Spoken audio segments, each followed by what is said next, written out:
Thank you so much. Give it up for Kerry Leigh, everybody.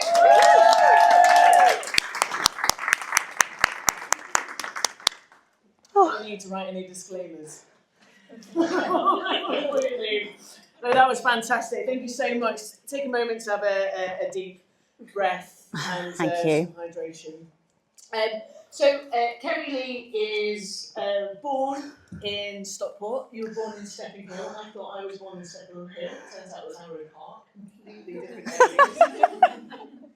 I just get lost, it's geography. But, so Kerry Leigh was born in Stockport. She is, to me, is a Stockport legend. And I asked Kerry Leigh to do tonight's session because I wanted her to inspire us all, really. So, Kerry, tell us a little bit about yourself and what got you started and down the route of comedy. What got me started was I had spent my teenage years in Australia. And I went to university there and I was doing like a creative type degree, but stand-up wasn't on my radar. And a friend and I went to a stand-up gig that absolutely blew us away. It was really good, very creative, very different, not your average stand-up. And we both looked at each other and went, I want to do that. So I did a couple of gigs in Australia that went quite well. And then, I'll try and condense this. Then I got together with who became the father of my children, who was from here. So I moved over here, lost all of my confidence, which is what we do when we leave our whole network behind.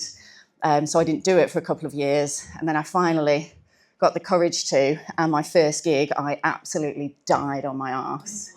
I finished the gig where you could literally hear wind whistling through the venue. And you know when you run out of saliva? So I finished it like this. Thank you very much. Good night. And yet there was still something inside me that was like, I still want to do this.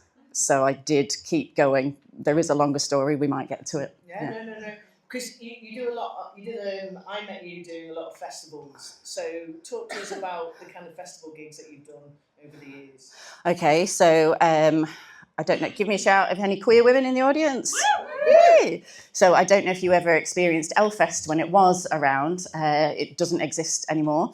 But I was part of Laughing Cows Comedy, which you may or may not have heard of. That ran for a long time. I hosted it, and we did tend to do Elfest every year. I'm trying to think of other festivals, but that was definitely a constant, and I absolutely loved doing that. And I hosted the Laughing Cows sets, and I would also take solo shows there as well. One of my favourites being Kerry Leigh Wants to Marry Her Brother, which was basically a love letter to my brother. You can't just leave. I would love to resurrect that show. I don't think I took it to enough people. I think it was a great show, if I may say so, but I perhaps didn't have the confidence and the wherewithal that I've started to have now, and I think I'd like to bring it back because it was a very creative show and quite different. You don't tend to hear people doing, physical theatre / comedy to their brothers. It went well. So you've done a lot of work within your own individual shows within Manchester and Stockport, but you also did some duo shows with Mandy, which was focusing mainly on comedy and burlesque and cabaret. Do you want to tell us a little bit more how you started with you and Mandy? Yes, so I originally met Mandy because I think her and her then partner used to just come and see Laughing Cows.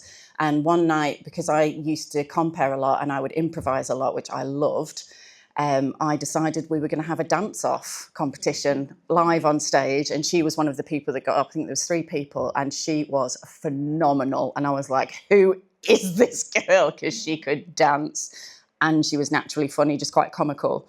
So we became friends, which developed over time into a double act called Toots and Lee. Her name's Mandy Tootill.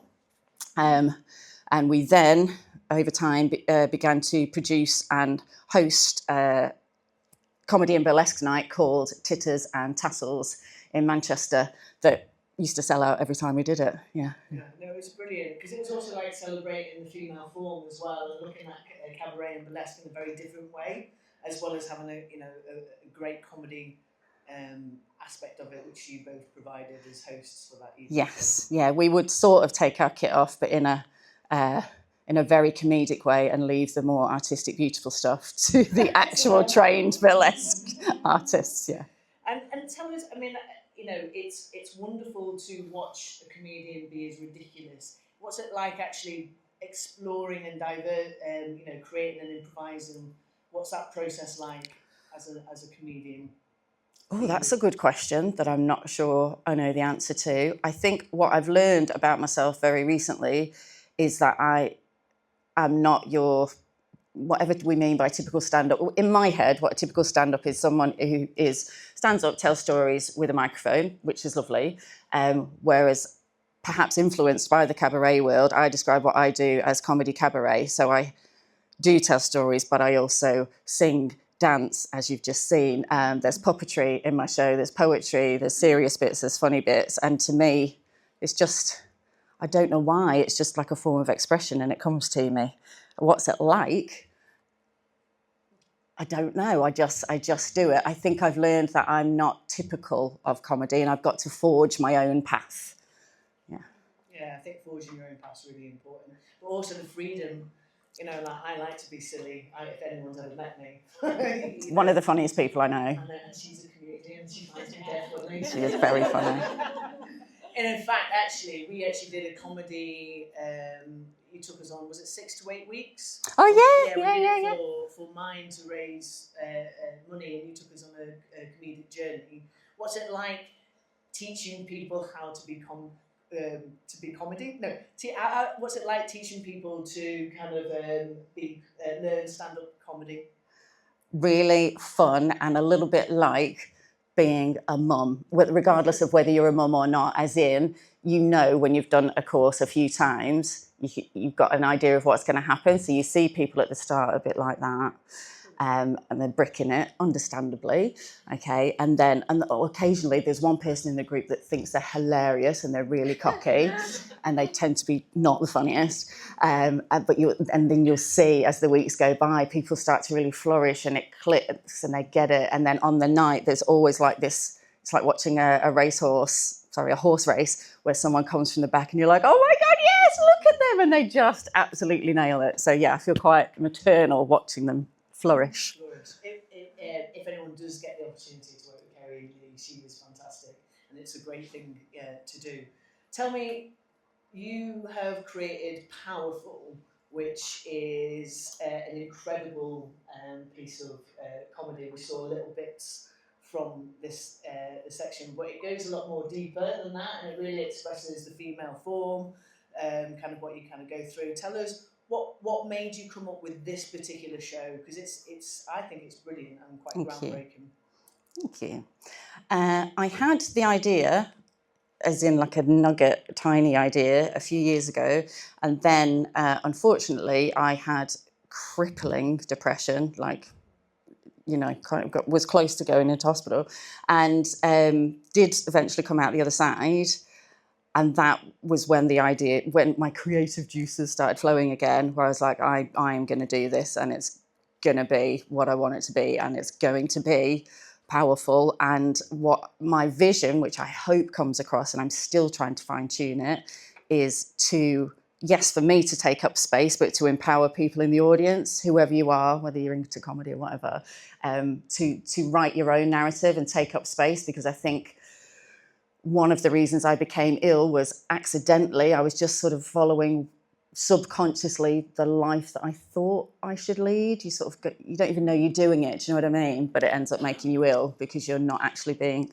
God, this sounds like a TED talk, but not being your true self. But I'm very passionate about that. So I think it's so exciting when people can find that. No, I'd highly recommend it.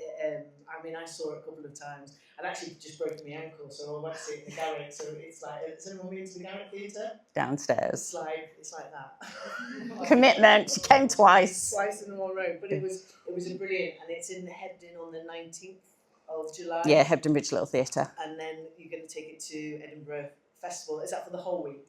For the whole run, it's 1st to the 23rd of August. Wow. So tell us about Edinburgh Festival, because have you already done it once? I've done it twice, but this is no disrespect to anyone else who goes for a week or 10 days. The way I perceive it is I've never done it properly. A, because I've not done the whole run, but also the way I've done it. I think I've let other things be prioritised. I've not really embraced it and gone all out with it. So it's almost irrelevant how long you go for. That's part of it. But this time I'm like, I am doing this properly. I'm going to absolutely commit. I've got a director involved. I'm going to have to go hard on the promo. I want to learn from it. I want to just absolutely throw myself into it. It is costing me a small fortune, and I'm aware that I'm in a very privileged position to do that, and I don't entirely agree with the whole system, but I've made the decision to do that, and it's taken me a long time to be able to afford it as well. But for me, I think it's going to be a massive learning curve, and hopefully there'll be some opportunities from it as well. Yeah, I don't know. It's about investing in yourself, isn't it? Exactly. And yeah, that's how I see it. And that's and some people could wait around for funding, but I think sometimes to start yourself, you just need to keep on going, don't you? And be resourceful. Tell me, it's very dominated, and still is very dominated within all artistic industries. That it's very male dominated. Mm-hmm. What's it like as a woman on the bill? Because it's always usually four guys, and usually one woman, or five guys, or very that just seems to be the kind of the narrative. Well, I think I might find it a little bit hard to answer that, because previous to COVID, I was kind of like a part-time comedian, if you like, in the sense I'd do gigs here and there on nights as such you've described. And then COVID happened, none of us worked. And then I did bits and bobs, but they were nice gigs, if you like. So, for example, the community centre one that you did, they weren't your typical bills that you've described.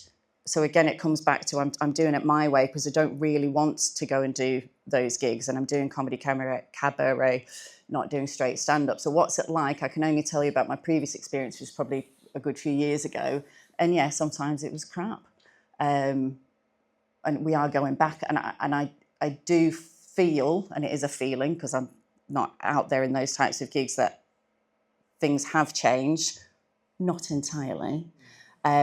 That said, I will be doing a gig very soon in Liverpool that I'm pretty sure is an all-male lineup apart from me, so I'm going to enjoy that. And it's run by a lovely guy who I taught how to do stand-up, and we bumped into each other by accident. And he was like, "Oh my God, thank you so much. Right, I'm having you on this night." So that will be interesting, and I will go with an open mind, because I just, as soon as someone starts doing like a wank joke and you're just like, oh, talk about, it's so predictable. But there are some great men in comedy, and there are some great women in comedy. What advice would you give to anyone here? Because when I speak to people and they tell me their stories, they're funny. Like, a lot of you are incredibly funny, and I sometimes feel like, people get them down, write them down. What kind of inspiration could you offer to people here in the audience first of all, does anybody want to do any stand-up comedy? Yeah, You do? Yay! How exciting! What advice would you give to people here, or just starting off in any creative industry? Okay, so I would say if you want to do it, do it. If you've started to think of excuses of I'll do it when, you probably never do it. So just have a go anyways. Advice I was given a long time ago was confidence comes with doing, not knowing. So, all the cliches, feel the fear and do it anyway, and all that looks a bit icky, is true. And it might be that you die on your arse and you get up and, I told you that story, but I go and I did it.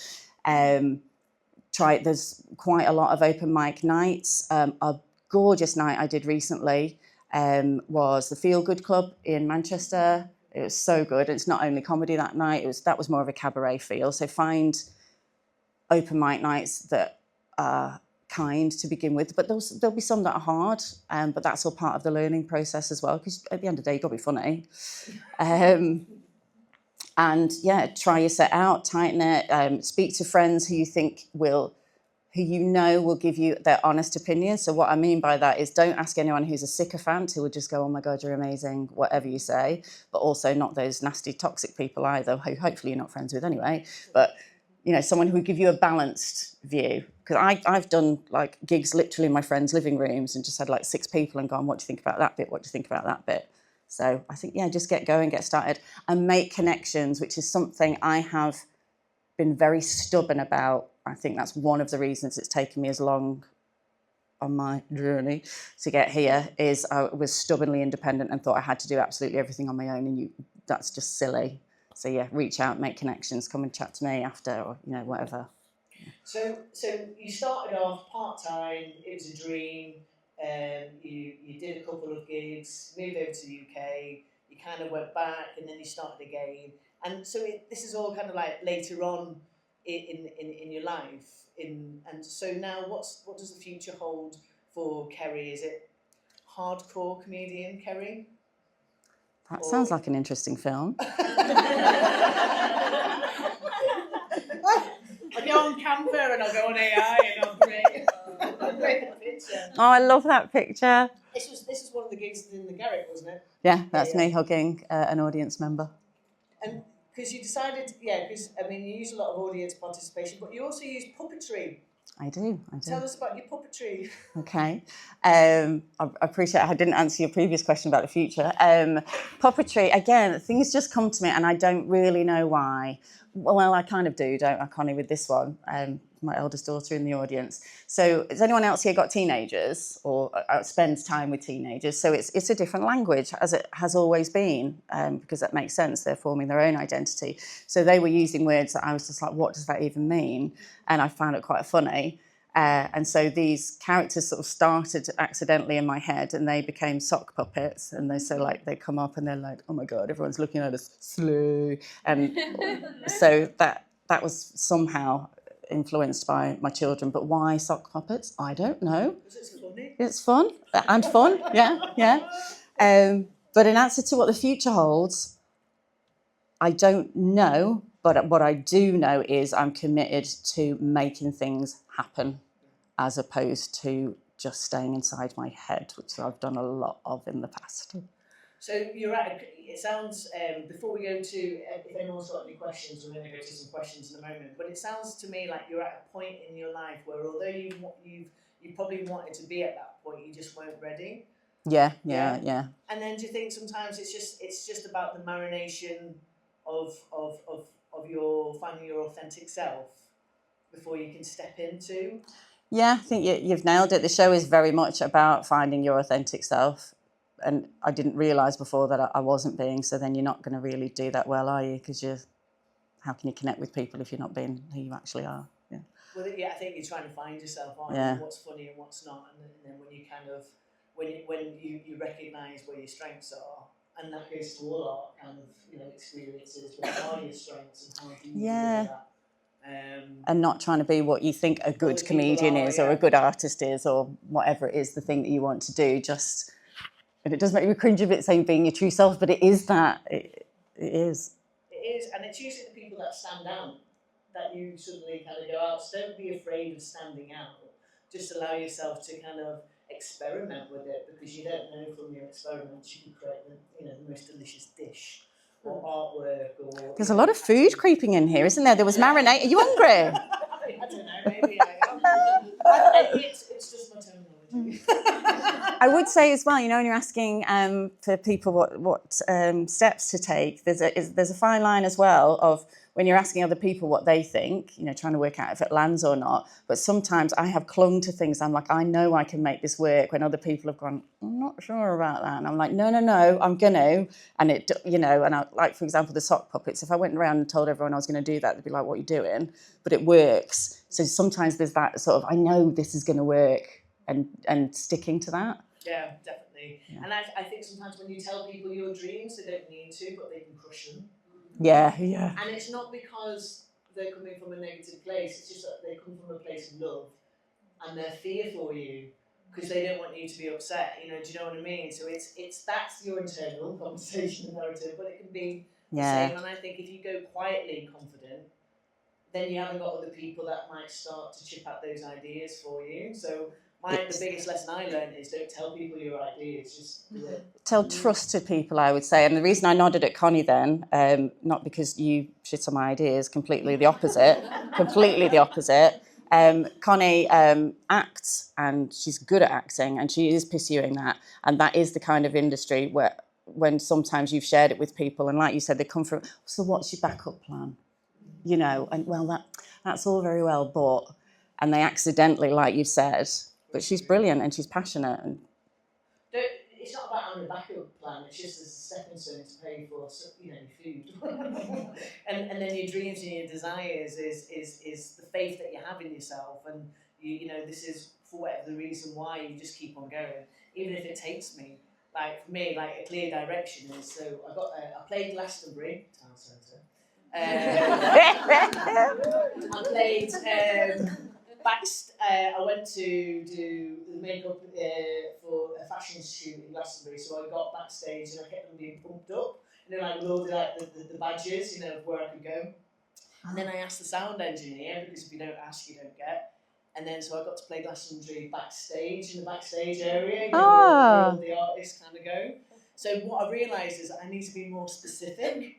So the other stage, the pyramid stage, is a clear direction. So like, you know, be specific with your dream. And if, you know, sometimes you just need a bit more clear, like the architect, the blueprint, you know, to have that. But you will waver on your journey. You know what I mean? Yeah, I do. And it's interesting, that word dream, isn't it? Which we absolutely do need to have our dreams, but there's a lot out there. I've already sworn tonight, so I'll just go with it. There's a lot of bullshit out there as well, isn't there? Of these very generic statements like, follow your dreams and you've got this and all of that. Where, yeah, but you've actually got to do stuff along the way that's probably going to be really hard and feel a bit crap. But as long as it's on your path, yeah, that's all right. You've got to do something for that dream to happen, not just go, yeah. Brilliant. Yeah. So have we got any questions from the audience to the lovely Kerry Leigh? You've got the microphone, Sandra. Thank you. And thank you, Sandra, for doing the sound. Thank you, Sandra. Okay. Who wants you to ask a question? Hiya. I'm quite intrigued by kind of how you're part of the cabaret scene and do lots of different things. And I do a lot of different things. Ooh. And I get really excited about stuff. Yeah. And I'm like, oh yeah, I'll try that. I'll try drag, I'll try burlesque, like I'll do everything. But then I'm like, okay, I actually have to have the time to do all those things and find a balance in it. So my question was basically like, how do you prioritize when you want to do like a million different things? Like, how do you prioritize time? I can feel my mum looking at me. It's something I am constantly trying to get better at. It's hard. I want to do everything and I can't. And it's a lesson I keep learning. So I do get close to burnout a lot, and that's not good. Again, that's probably one of the reasons I got ill in the first place, as well as the other stuff. So how am I trying to prioritise? I've had to say no to things, which you can see, like, I'm physically pained when I do that. Partly because financially I don't like saying no to my day job, which is a fairly creative job anyway. And I'm not very good at answering this. I have said no to things. I have started to admit that I can't do everything. So I suppose that's part of it. And then focusing on the 2 or 3 things that you do want to do. I do think we live in a world where it's less regular common to just do the one thing, to put all your eggs in one basket, as it were. I'm sorry, that's quite a vague answer. Sorry. It's okay. Yeah. I was also intrigued, you were saying you performed at the Yoga Club. What event was that? I have to swear again. Queer as fuck. Oh, yes, sir. I love Queer as fuck. Yeah. You did perform as a drag king at Canal Street Kings. The same. Oh. Because when you were doing your dance and stuff. Yeah. Yeah, just one thing, moustache and perform with us. Oh, I'd love that. Thank you. So there's another thing I'm going to do. Oh, thank you. Thank you. Hello. Hiya. Thank you for your performance and your insight. And I have seen you a couple of times perform. Oh, yeah.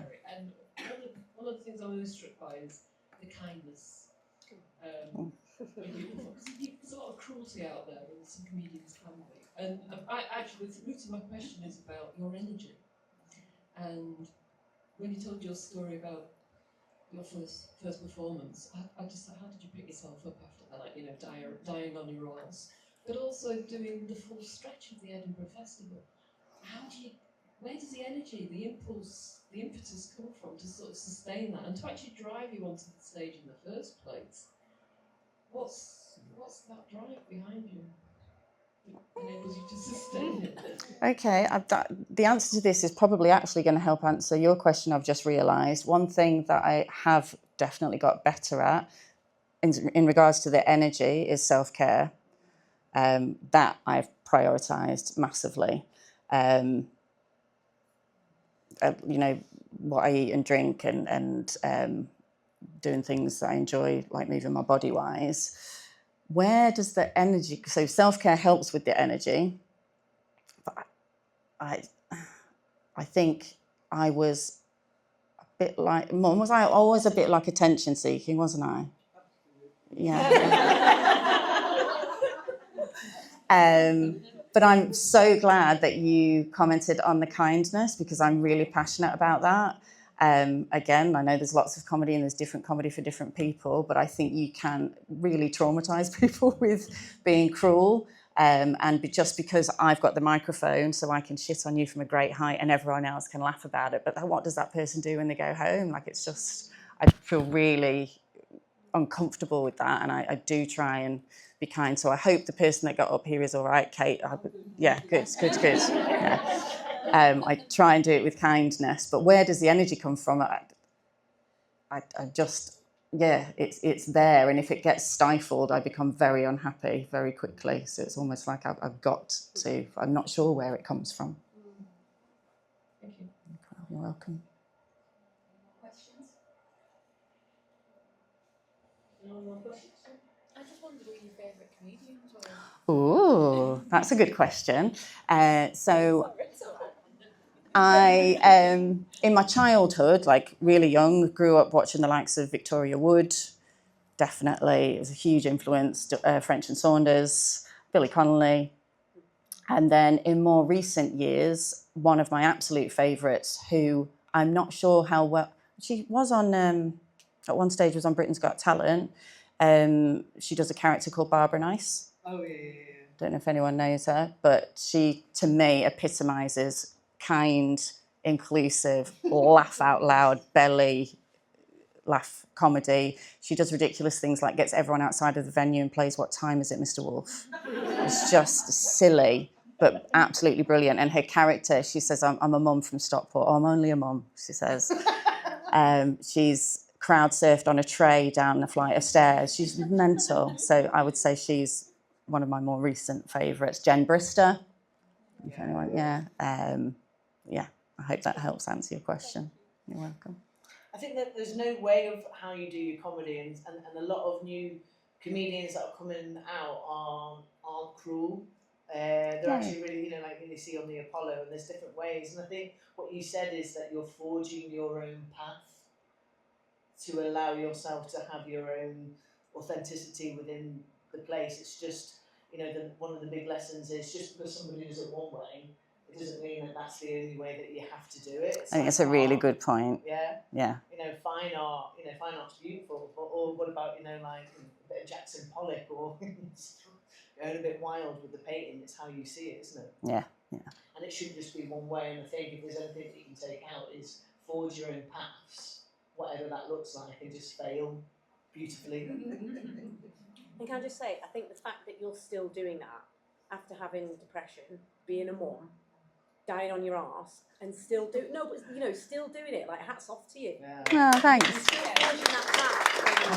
a mum throws everything up, doesn't it? And Oh my goodness, yeah. I'm kind of learning my limitations and my capabilities, and I want to do it all, but I'm like, actually, just chill out a bit. You can't. And mine is still quite young, so maybe when they're older. But no, I think it's incredible. You're still doing it, and it's amazing.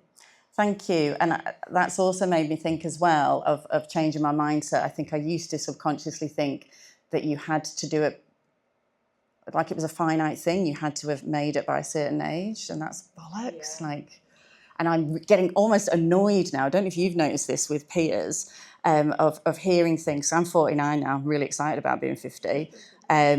Of people around me, not necessarily my close friends, of starting to hear things like, "Oh yeah, but I'm too old for that now." And I'm like, "What are you talking about?